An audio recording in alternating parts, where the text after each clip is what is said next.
Meus amigos, seria Luizito Soares o maior vilão da história do futebol? E aí, meu amigo cult, meu amigo curtidor da história do esporte bretão que vem até aqui no Escanteio Curto para assistir mais um vídeo, conhecer um pouquinho mais sobre a história do futebol, visto por uma perspectiva diferente, visto por uma visão completamente única. Mais uma vez, hoje é dia da gente expandir a nossa diversidade dentro do canal. A gente que já falou sobre quem foi o melhor jogador asiático da história, quem foi o melhor jogador naturalizado da história, é um vídeo que a gente fez sobre o Mazola. Hoje é dia da gente expandir isso de novo e falar sobre outro universo. Hoje a gente pergunta quais foram as melhores campanhas de seleções africanas em Copas do Mundo. Automaticamente, pelo menos na minha opinião, quais foram as melhores seleções africanas da história. Mas antes da gente começar a falar sobre cada uma dessas histórias que são muito únicas, tá muito legal esse roteiro, fica nesse vídeo, assiste mesmo, assiste até o final, e aí lá no final você me diz se você gostou, deixando seu like. Antes da gente ir de fato pro vídeo, se inscreve, ativa o sininho para você não perder os próximos vídeos, pega o link desse vídeo, joga no WhatsApp, joga no seu Facebook, joga em alguma rede para mais pessoas verem esse conteúdo, que é um conteúdo que a gente faz com muito carinho. Então, sem mais delongas, meu amigo cult, eu nem sei mais se isso é um elogio, bora pro vídeo. Então a gente faz um salto na história lá para 1990, 30 anos no passado para falar da seleção de Camarões de 1990, e é óbvio que você já tá pensando na dancinha do Roger Milá.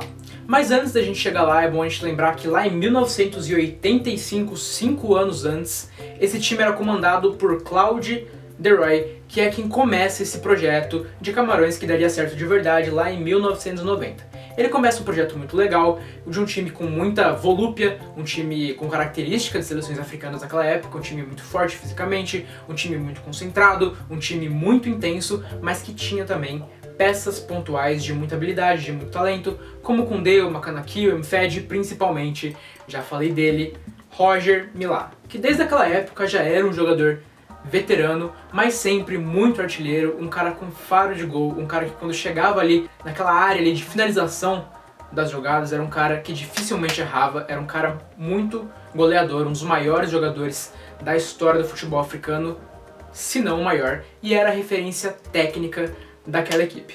Então em 1985 começa esse projeto, lá em 1988 esse projeto do Claude Leroy vai chegar no ponto máximo quando ele conquista a Copa Africana de Nações, e depois de conquistar a Copa Africana de Nações, a seleção de Camarões começa a ser muito bem vista, como olha, essa seleção aí na Copa de 90 que tá pra vir, pode surpreender a gente, pode realmente uma seleção africana finalmente chegar mais longe, chegar muito mais perto do título da Copa do Mundo. Mas aí o Claude Leroy resolve sair do time, resolve treinar a seleção de Senegal e deixa um buraco nesse projeto que estava sendo muito bem feito.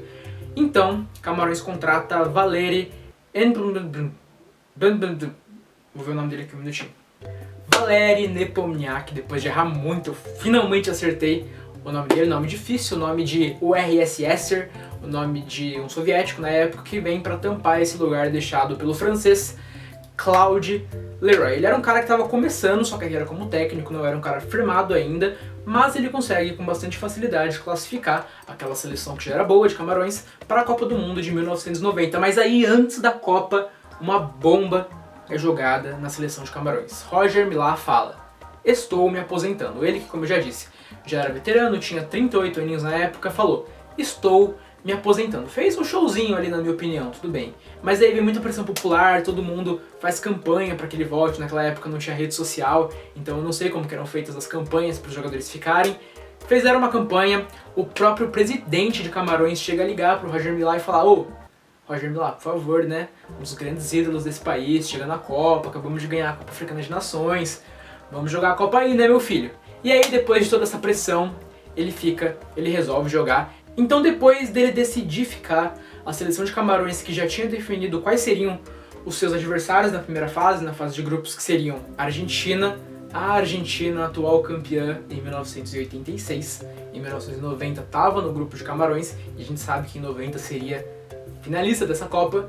A Romênia que tinha um futebol muito bom naquela época, a base do time romeno era a base do time de 1986, do Steaua Bucareste, que ganhou a Champions League, uma das Champions Leagues mais zebradas, mais lembradas do futebol europeu. Então a base do futebol romeno também era muito boa, então eram duas seleções feríssimas. E a seleção do nosso queridíssimo Nepomniac, agora que eu acertei, eu vou falar disso o vídeo inteiro, falar o nome dele o vídeo inteiro, também estava nesse grupo. Então, relembrando o grupo, já que eu dei essa volta toda, Argentina, Romênia e o RSS. E o primeiro jogo já seria diante da Argentina, atual campeã, em 1986. Como eu já disse, um jogo muito difícil. E fato histórico, nunca uma seleção atual campeã de uma Copa do Mundo vai para a Copa do Mundo subsequente, para a próxima Copa do Mundo, e perde em uma estreia. E isso acontece. A seleção atual campeã do mundo perde para Camarões e Camarões já faz história desde aí. Depois de vencer por 1-0 a seleção da Argentina e fazer história, eles enfrentariam a Romênia, que como eu disse também é uma seleção muito forte, e o Roger Milá abre o placar, ele brilha nesse jogo, ele vai lá no cantinho, faz a dancinha. A seleção da Romênia chega a empatar, mas ele faz o 2-1, ele faz 2 gols, ele brilha muito naquela partida. E a seleção de Camarões fica ali já praticamente classificada, com 6 pontos, ganhando dos 2 times mais fortes do grupo. Então eles vão pro jogo contra o RSS já naquele clima de tamo bem, né, rapaziada? Tamo bem, tamo suave, toma um sonoro 4-0, mas problema nenhum, classificado. Próxima fase, pegaria a Colômbia de Higuita, Valderrama, Rincón, entre outros, e mesmo tendo feito essa campanha muito legal na fase de grupos, contra esse time muito forte da Colômbia, a seleção de Camarões acaba chegando como não favorita, ainda assim seria uma zebra, mas é claro, todo mundo já estava com um olhinho virado para Camarões falando, pô, pode dar certo, pode surpreender. Mas a Colômbia era sim favorita a vencer. No tempo regulamentar, jogo muito complicado, jogo muito pegado, 0-0, vai pra prorrogação e aí brilha a estrela dele, do nosso queridíssimo vovô, já com 38 anos, Roger Milá. Ele entorta 2 marcadores, faz o primeiro gol, e aí o Higuita tenta sair jogando, ele toma a bola do Higuita e faz o segundo, só pra você ver que desde aquela época já tinham goleiros saindo jogando e fazendo cagada. E depois de passar da seleção colombiana, o próximo adversário seria a Inglaterra de Bob Charlton. Não como jogador, é claro, ele já estava bem velhinho nessa época, ele era o técnico da seleção inglesa nesse momento. Então, um jogo complicado, a seleção inglesa, uma seleção já campeã do mundo, seria o maior desafio até o momento para a seleção de Camarões. Então eles chegam para esse jogo contra a Inglaterra já mais malemolente, tipo, pô, chegamos aqui, né, tamo no lucro já, ninguém esperava, vai realmente sem nenhuma pressão e surpreendem de novo. O time comandado pelo Bob Charlton chega a abrir o placar, mas com um pênalti sofrido por ele, posso falar só ele, né, um pênalti sofrido por ele, a seleção de Camarões empata e vira com um gol que tem origem em uma assistência dele, Roger Milá. Acaba tomando empate, o jogo vai para a prorrogação, onde a seleção de Camarões não aguenta a pressão e acaba perdendo, mas fica marcado como a melhor, até hoje, naquela época e até hoje, a melhor campanha de uma seleção africana na história das Copas do Mundo. E aquela seleção de Camarões, ela não só surpreendeu pelo nível técnico dos seus jogadores que eu disse, tinha pontualmente alguns talentos muito legais, principalmente o do Roger Milá, e também pela força física, pelo aspecto realmente forte e veloz daquela equipe, fisicamente falando, mas também por um terceiro aspecto, que é o aspecto tático.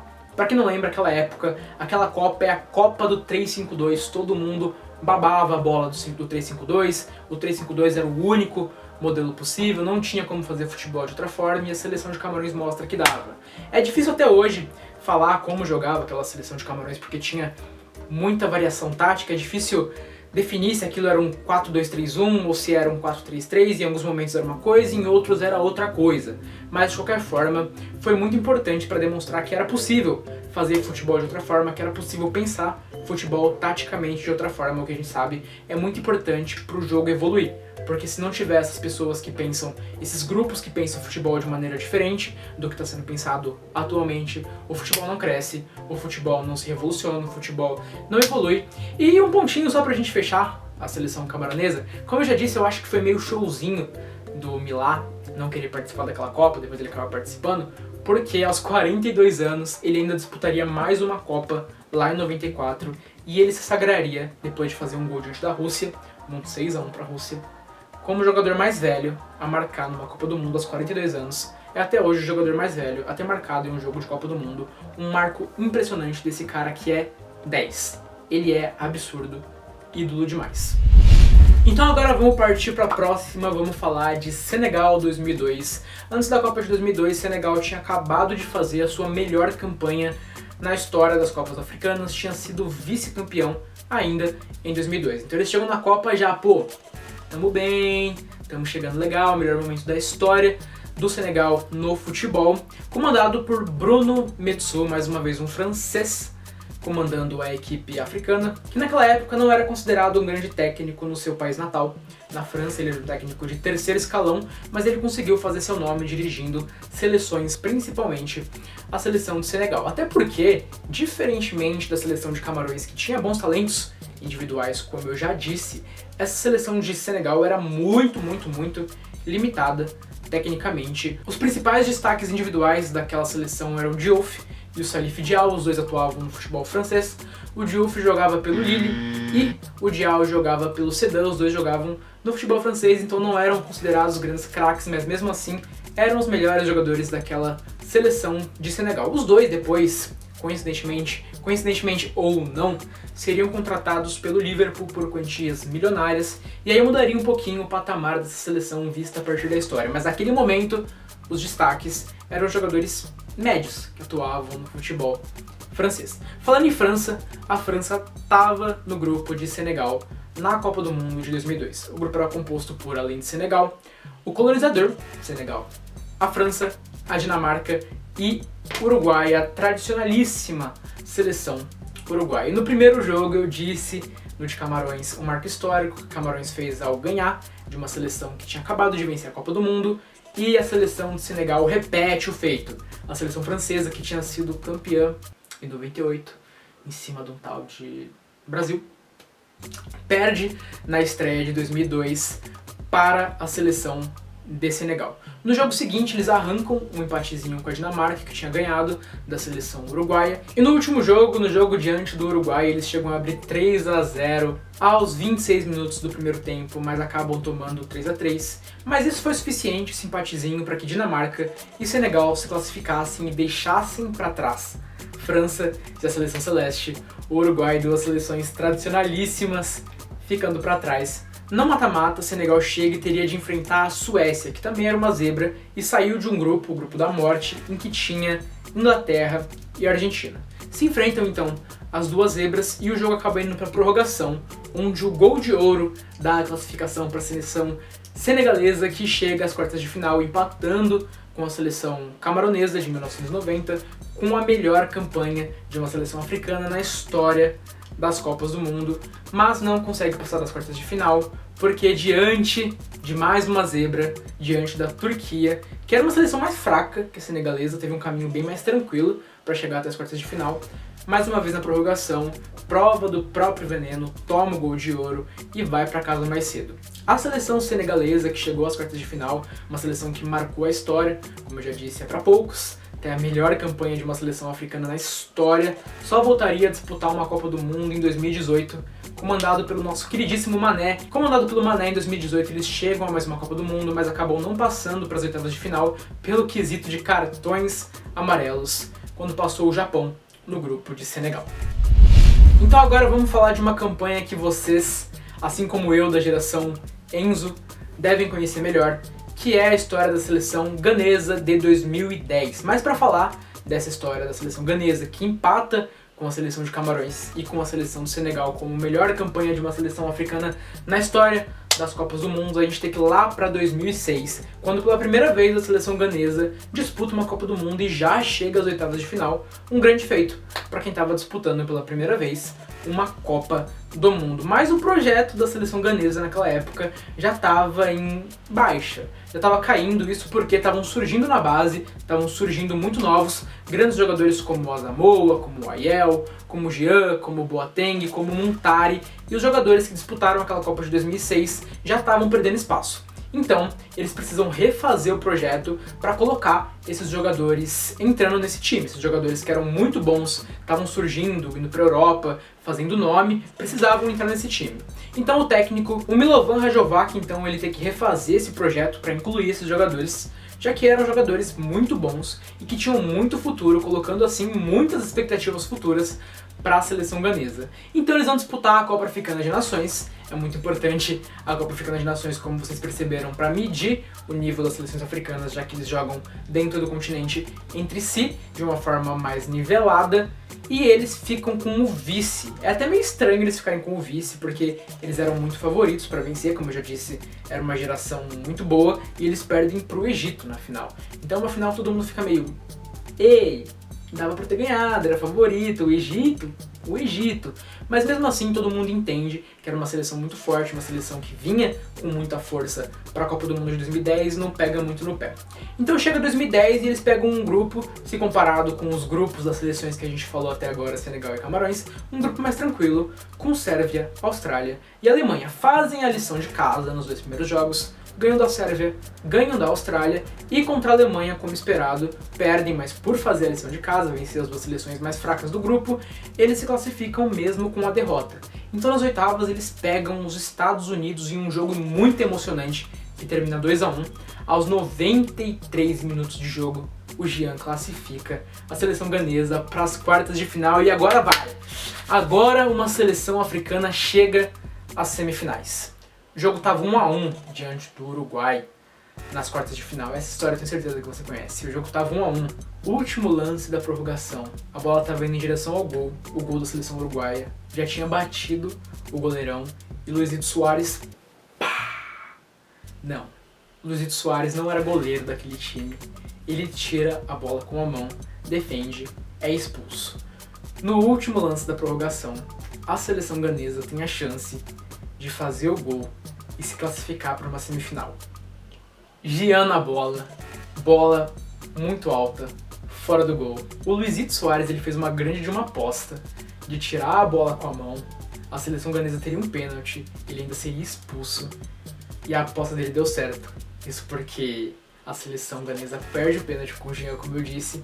E aí nos pênaltis, abaladíssima por esse momento de chegar muito perto de passar e acabar não passando, a seleção ganesa perde para a seleção uruguaia, que passa com mais um momento icônico, um gol de cavadinha do Louco Abreu. Então, fica aí marcado como mais uma grande seleção africana que atingiu as quartas de final. Nunca nenhuma seleção africana passou disso.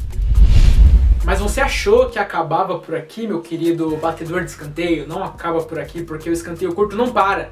Então vamos de menções honrosas, porque nem sempre uma equipe precisa ter tido a melhor campanha para ter feito uma campanha muito honrosa numa Copa do Mundo. Então vamos falar de algumas seleções africanas que fizeram boas campanhas, não chegaram até as quartas, é óbvio, como eu já disse, as melhores que chegaram até as quartas foram essas seleções que eu já falei, mas foram bem e marcaram história. Por exemplo, a seleção do Egito em 1934, lá atrás, com um mundo muito menos globalizado, parte da África completamente ainda colonizada, sem força e autonomia, a seleção do Egito conseguiu chegar a umas oitavas de final de Copa do Mundo, a primeira seleção africana a chegar nessa etapa da Copa do Mundo lá em 1934. Depois disso, Marrocos, outra seleção que precisa ser lembrada, em 1986, eles dão muito trabalho nas oitavas para a seleção da Alemanha, que só passa no finalzinho com um gol do Matthaus, depois chegaria na final, mas poderia não ter chegado se tivesse caído para o Marrocos. Quem sabe Marrocos não tivesse chegado lá na final. E também a seleção nigeriana, o maior país da África em termos populacionais, em 1994, 98 e 2014, 3 vezes alcançou as oitavas de final, mas nunca conseguiu passar disso. Mas se fosse uma seleção para mim apostar que no futuro pode chegar, eu apostaria nela, principalmente porque estão sempre surgindo talentos no futebol. E para fechar, vamos falar da Argélia 2014, que também deu muito trabalho para a seleção alemã, levando o jogo para prorrogação, no ano que a Alemanha seria campeã do mundo nas oitavas de final. Deu muito trabalho, poderia ter passado, quem sabe não fosse a Argélia nas semifinais a meter um 7-1 no Brasil, ou tomar um 7-1 do Brasil. Mas agora, o que eu quero mesmo saber de você, cobrador de escanteio, quem você acha que será a próxima seleção africana a fazer uma grande campanha numa Copa do Mundo, e se você acha que na próxima Copa do Mundo, a de 2022, se lá em 2022 você acha que alguma seleção africana pode surpreender, e se você acha isso, qual vai ser essa seleção? Eu já falei que eu aposto na Nigéria, eu aposto mesmo na Nigéria. E se você acha que uma seleção africana pode um dia chegar numa semifinal, numa final, num mundo cada vez mais globalizado, etc. Também vou pedir para que, caso você tenha gostado desse vídeo, como eu disse, pedir para você assistir o vídeo até aqui. Caso você tenha gostado, deixa o like, se inscreve no canal, ativa o sininho, pega o link, manda para quem você gosta, para que essa pessoa também veja esse vídeo, manda para sua crush, pro seu crush, para ele ver esse vídeo maravilhoso. Inclusive, se você está recebendo esse vídeo, é porque você é crush da pessoa que te mandou. Então, escanteio curto proporcionando o amor também. E até a próxima, rapaziada.